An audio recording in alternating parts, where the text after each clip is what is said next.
In today's video, I'm going to teach you how to manage the estimated taxes line in Shopify's checkout process.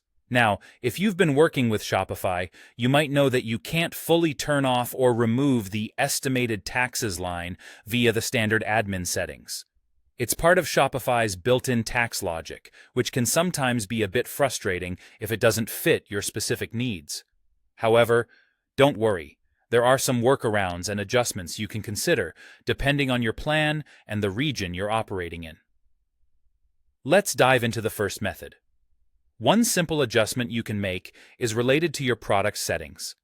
If you have products where you don't want any taxes estimated or shown, there's an option to modify this directly on the product level. Just go into your product section, find the product you're concerned about, and head to the pricing section. Here, you'll see an option labeled Charge taxes on this product.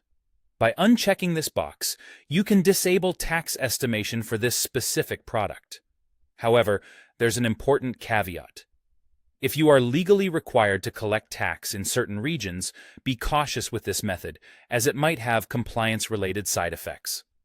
Next, let's consider adjusting your overall tax settings within Shopify. This involves going into your settings, then scrolling down to taxes and duties. Once you're there, locate your country or region and see if you can disable automatic tax collection, or perhaps override the existing settings. Some merchants find that by tweaking these regional tax settings, they can reduce or even zero out the tax, which may consequently remove the estimated tax display for customers in that region. This can be particularly useful if you have varying tax requirements depending on the location you're selling to. Now, if you are a Shopify Plus user, you have another layer of customization available to you. Shopify Plus offers checkout customization options, which can be incredibly powerful.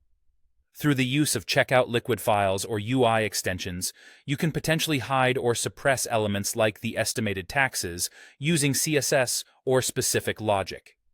Some developers even create scripts or extensions that conditionally hide the estimated tax if certain conditions are met, providing a more tailored checkout experience.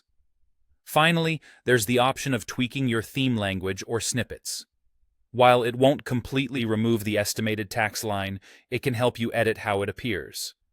Navigate to your theme, select Edit Default Theme Content, and then search for Estimated Tax.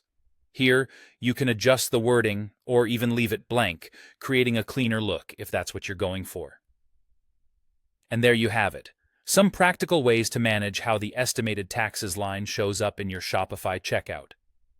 By using one or a combination of these methods, you can better tailor the shopping experience to fit your business needs. Remember to keep an eye on legal compliance and customer satisfaction as you make these changes. Thanks for watching, and good luck with your Shopify store.